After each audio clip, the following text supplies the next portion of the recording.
everyone, I've got a Patreon requested video for you right now. This request came from Michael, who wanted to know my top 5 films of South by Southwest 2019.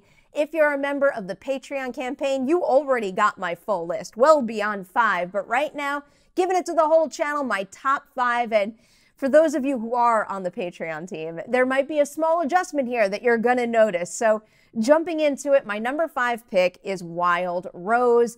It's a movie about an aspiring country singer who's living in Glasgow, and she dreams of going to Nashville and kind of hitting it big as a music star. The trouble is, she runs into a little bit of a problem. She winds up in prison, and the movie picks up when she's getting out of prison. She's been in there for a year, and she's got to get back into the music scene, which is tough for her because she's got one of those ankle bracelets on, so she can't perform where she used to. On top of that, for the year, she's had 2 young kids, and they're living with her mother. So there's so many complications here, but this story is so powerful and it's so unique. I feel like a lot of movies out there are afraid to really dig into somebody's flaws, but not this movie here. And Jessie Buckley, who stars as the title character, is really phenomenal. I mean, she's a fantastic singer where you're gonna walk away from this movie and you're gonna wanna take the music with you, but also the way she balances the not so admirable qualities of her character, but also the things that inspire you to root for her.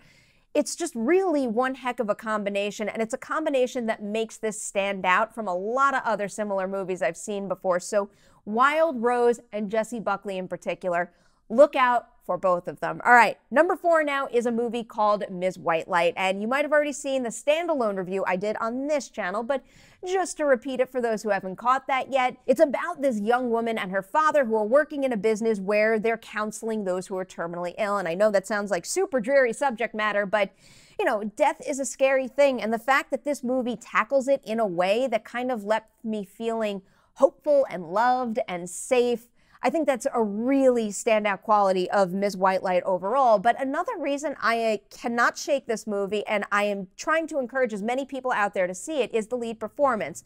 Lex is played by Roberta Colindres, and there's just something about Colindres where she carries herself so differently than anybody else I've seen before. I love her style. I love her chemistry with the entire ensemble around her. And I also love the way that she presents Lex as someone who is super set in her ways and kind of proud and confident in that, but she manages to so subtly just show cracks in that composure, which are signs that she does want to grow. So it just lends itself to a really interesting character arc that I didn't quite expect to touch and move me quite as much as it did. So Ms. Whitelight, keep an eye out for that one. Number 3 now is a movie called Booksmart. You might have heard about that one because it made a good deal of noise at the festival. This right here is Olivia Wilde's directorial debut, and it is something else. It's a great movie, period, but I'm so impressed that this is a directorial debut here. I've been following Olivia Wilde's work, obviously as an actor, but also as a producer for quite a while now. So while it is very surprising that this is her first film as a director, it doesn't surprise me that she made that leap successfully. But successfully is one thing. She is so successful with this one to the point that I want to go ahead and say Booksmart is going to become iconic in a way and make a lasting impression just like Superbad did. And wait until you see Caitlin Dever and Beanie Feldstein. They are the 2 leads in this movie, and oh my, they are an unforgettable pair of friends. The 2 of them are fantastic, and I really think they are going so many places. They already have lengthy resumes, but it's only a matter of time before they become household names. And also, just the ensemble in this movie is so charming. It's basically a movie about not labeling people and not making certain assumptions about them. And I really do feel like many people out there are going to find one particular character to really connect to, feel like that was them back in the day. I know I most certainly did. But as far as the ensemble goes, everybody's great, but watch out for Billie Lourd. I was surprised her gag stayed as funny as it was from start to finish in that movie. She is fantastic, and so is the entire ensemble. You absolutely have to see that movie. Now for my number 2, this is where it might surprise the Patreon subscribers. Number 2, I am going with Pet Sematary. I loved this movie, and I love that it was the last movie I saw at South by 2019 because I just walked out of the doors of the Paramount Theater. I mean, like floating. I was so happy, and I know that's a weird thing to say when you're talking about such a dark movie, but I was just so happy it was so good because I love the source material. And one of the things I respect most about this movie is that it doesn't shy away from those really dark, sinister themes that Stephen King put into his book. And maybe because it's a studio film, but I was kind of expecting them to shy away from those things, maybe just so that they could get the most amount of dollars opening weekend, but they don't. They stay true to the themes, and it serves the scares and the story and the characters so well. And the third act of this movie really just blew my mind. They go for it, and I think the payoff is huge. Another thing that's huge in this movie, Amy Seimetz and Jete Lawrence. Jete Lawrence plays Ellie, the young girl, and if you've seen any of the promos for the movie, you know that's one of the changes they make with the adaptation. Gage isn't the one that dies, it is Ellie, and wow, does she make the most out of that role. She is something else. I really can't believe an actor that young can tap into something so creepy and so violent so well. I've been saying this for a while now, so have many other people out there. Amy Seimetz. It is a matter of time before Amy Seimetz becomes a household name, before she, I don't want to jinx anything, but earns a whole bunch of accolades. She really is incredible, and I think this movie is going to show a much wider viewership how talented she really is. So note those names. Keep an eye out for Pet Sematary. I loved it. April 5th.